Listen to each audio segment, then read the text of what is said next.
Hey there, welcome to another review. First off, you're wondering, I'm trying something out with I'm putting this in standard instead of widescreen, so if it looks weird, the picture, that's why. And I'm going to record a couple of reviews like this just to see how it looks.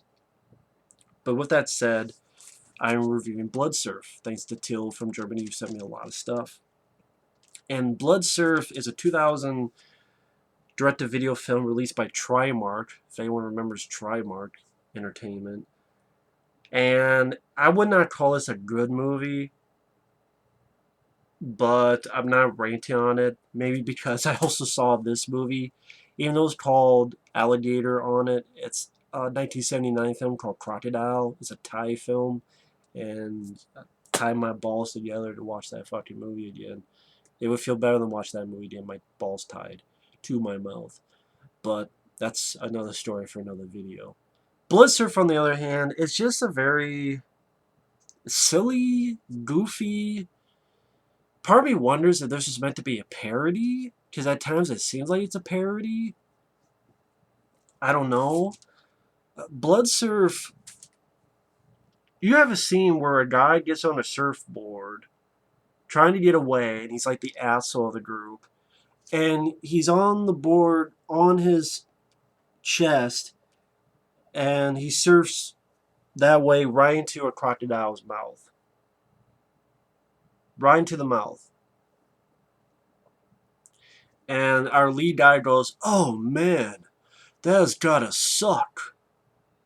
And then the woman goes, "Couldn't have happened to a nicer guy." And then like the third person with it's like, "Yeah."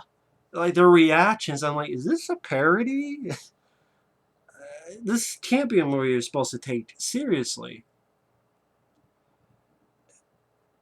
And a few things I would give this film is, for the most part, they use a practical crocodile.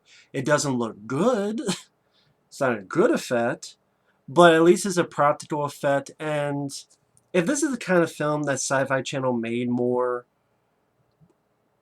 but perhaps maybe with some better actors and some better writing, then maybe a Sci-Fi Channel would actually be more tolerable than shit like Super Gator and Super Croc and Superman versus Gator, whatever the fuck other movies they have, Sharknado and Octopus Antula, whatever the fuck's next. But at least there is a practical crocodile, and I appreciate it for that. There's some decent gore. A guy gets bit in half. You have some nudity and some titties. You have a short running time where it's an hour and 20 some minutes. Duncan Raider, the guy who is Dracula in the Monster Squad, he's in this for bits and pieces as a quint type of guy. Like he's a gruff. He's I think he's playing Australian in this movie. He's actually fairly decent. He's a guy who takes these kids there and find out he wants revenge because he used to be an actual tour guide, and this crocodile had killed some of his folks. But the gist of the plot is really stupid.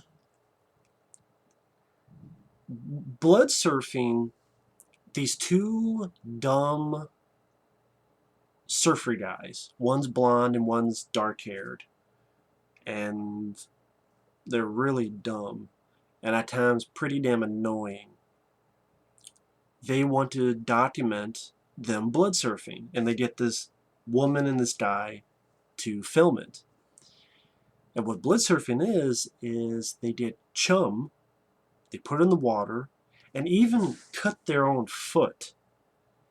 So when they're surfing, they're going to surf in between sharks. And they do this. And you do get some crappy CG, like some crappy CG fins of the sharks among them while they're actually surfing. So you get some pretty bad CG in this as well.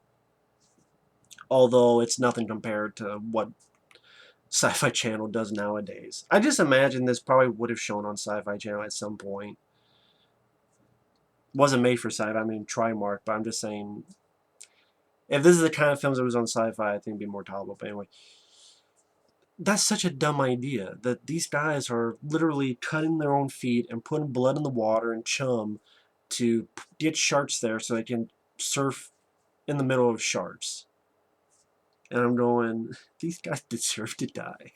They deserve to die for being so stupid. And of course, this is one of those movies that they reference a better movie within 3 minutes of the film because within 3 minutes they reference the film Jaws. And I'm like, don't reference that in this movie. But before they surf, they gotta find out where it is. They go to this island. They get Duncan Raider. He says no. It was kind of interesting. Duncan Raider do something a little bit different because I always remember him from Dracula and the Monster Squad, and then he was a different type of character in The Banker with Robert Forster, which I reviewed. And this is definitely a different. And I think he does a pretty damn good job. And then Duncan Raider's girlfriend starts dancing to this shitty techno music in this bar. And he's kind of a girlfriend of Duncan Raider, but kind of not. So he's like, fine, I'll take you, and takes these four to this boat with this family of three. A mom, a dad, and a daughter. And the daughter starts having affections for the blonde surfer guy. And then they decide, the film, them doing this blood surfing. And the dialogue, you have the dark-haired surfer guy talking to the blondie and going, do you stink? I stink, man. I fucking stink big time. And I'm like, that's your rally cry? I stink? I fucking stink big time? Like, that's what I mean. Like, is this a parody supposed to be, or what? What kind of dialogue is that? And then you get stock footage of sharks mixed in with CG enhancement sharks or CG enhancement fins. And then you have this shitty beach music. At times, I swear, some of the music seems as if it's trying to be that music in Pulp Fiction. The opening credits,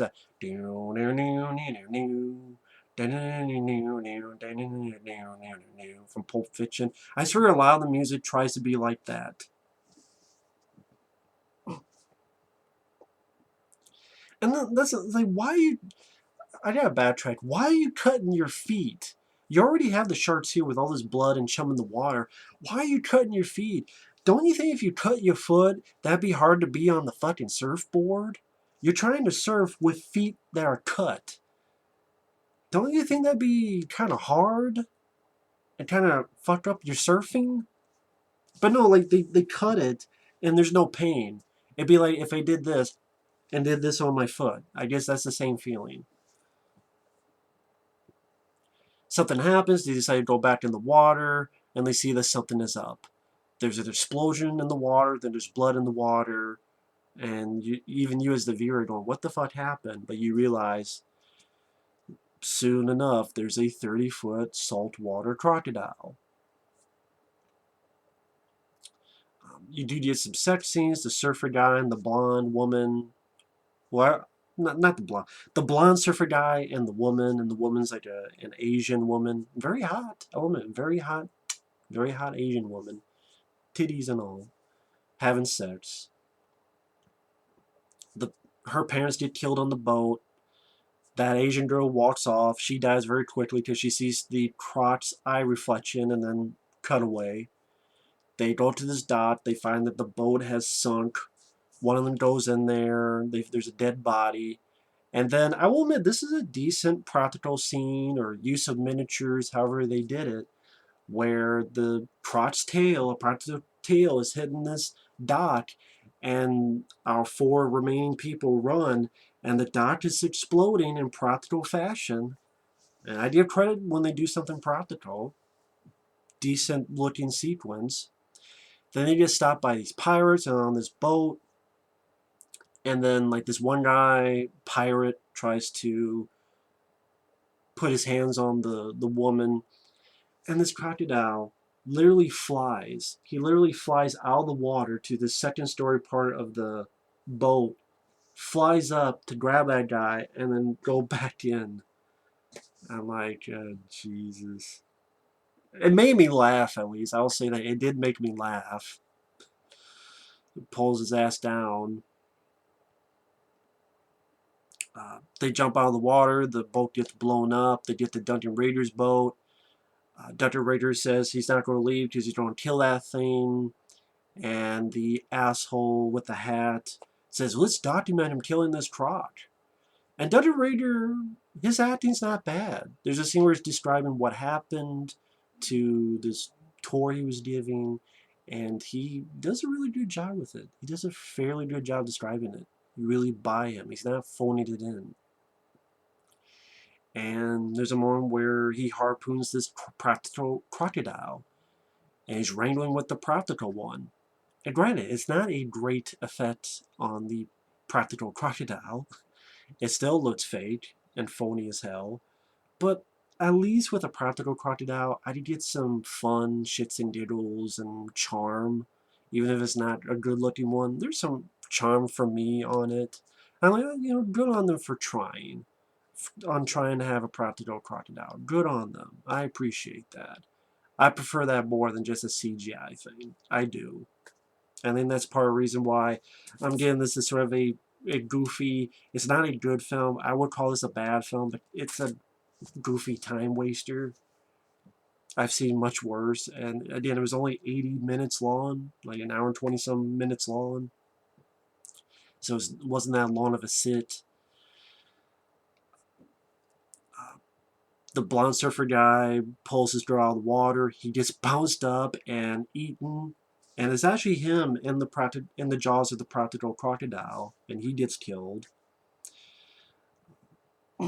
Yeah, the idiot asshole, after this boat crashes, gets on the surfboard, goes right into the croc's mouth, and then the scene where, oh man, that has gotta suck. I tried out, but like, what the what? That's what I mean. Is this a parody? And then the big practical crocodile mouth crashes through the boat. Dr. Rader fights it, and he gets bit in half. Pretty decent gore effect. I like that kill. And then it's the dark-haired surfer guy, the woman, and then the girlfriend of Dr. Rader. Just the three of them left. The two women come across some pirates. And then you get another scene that really did make me laugh, where there's this trap, and the girl's trying to make him walk into it. It's like, come here. No, you come here. And literally I'll go call it the female lead. She goes, fuck this, steps on the line of the trap. And then the pirate goes, oh shit, turns, and this big spiked trap comes by like it was Vietnam, impales a guy in the mouth. And I'm like, that's a good gore effect. First, you made me laugh with her going, fuck this, stepping on it, and then the guy going, oh shit. And then a spike through the mouth. I'm like, yeah, I like that scene. I like to see when Dr. Rader gets his body cut in half. This scene was funny. When the guy surfs into the open croc's mouth, and the guy goes, "This gotta suck." It made me laugh. So maybe this is a so bad it's good movie. Maybe it's on that thing. It's definitely a goofy, silly film. Badly acted. Other than Dr. Rader, and that burp pretty much signals that I really don't have much respect for the movie. But Dr. Rader, he's good. The rest of the cast aren't that good. I don't really care for the lead characters. I don't care if they live or die. So that's why I can't say I love the film. Yeah, this stupidity abound. The whole idea of blood surfing. Even this moment where there's this like little creek. The two women get by, but the big croc won't swim through because it's fresh water. And then one of them goes, I guess you call that croc teasing. Get it? Instead of croc teasing, it's croc teasing. They're like, and they get to these ruins, and then the dark-haired surfer guy get there, and then all three of them get the guy gets the croc to chase them, and some really bad CG, and then they blow this thing up to let the rocks fall on it, and then the stupid girlfriend of Dr. Rader starts kicking the crocodile, and it bites her ass, kills her. And then the guy and the girl run, and they slide down this hill, and they do a Tarzan swing, and the croc's following them and falls and impales itself. And granted, this is done practically. I mean, it's not like a crappy CG effect. It's just a crappy practical effect, but the crappy practical effect's kind of fun in a B-movie way where it impales itself because for some reason there's this gigantic stalagmite spike coming out of the ground for some reason. That's a different way to kill a crocodile. It's not just blowing it up. It's it falling and impaling itself, and then it's trying to get out, and it's like a practical effect. Of your credit, that's definitely different. That's definitely somewhat unique for to kill a crocodile in one of these movies. But if you want to see better films like this, you can watch Road. I think that's a much better film. Alligator Robert Forster. I think Alligator Robert Forster is the best one, and the second best is probably Road. And then I like Lake Placid, even though they have some bad CG. I do like that film. Those are my top 3 alligator/crocodile movies. But like this one, it's there. Like I've said multiple times. It's goofy. It's silly. It's got bad dialogue. The premise is stupid. But you got some titties in there. You got some couple of fun gore gags. It's a short film. At least it's a crappy effect, but the practical croc, I appreciate the effort at least. It definitely has a goofy nature that I swear I wouldn't be surprised if someone admitted this was supposed to be a parody of those kind of movies. Dungeon Raider, the little bits he has, he's pretty decent. And overall, if it's a rainy night and somehow this is on cable, there are much worse. Believe me, there's much worse than this. So I would say it's a goofy, silly time waster at best. Blood Surf, which I know you can barely see, but yeah, Blood Surf. But I know there's other ones out there, like Toby Hooper, I think, did one called Crocodile, which I haven't seen in forever, probably over a decade. But next up, I'll talk about the other Crocodile from 1979, which this was a true piece of fucking inept shit. Even though it's called Alligator, you know what, that's another video. See you guys later.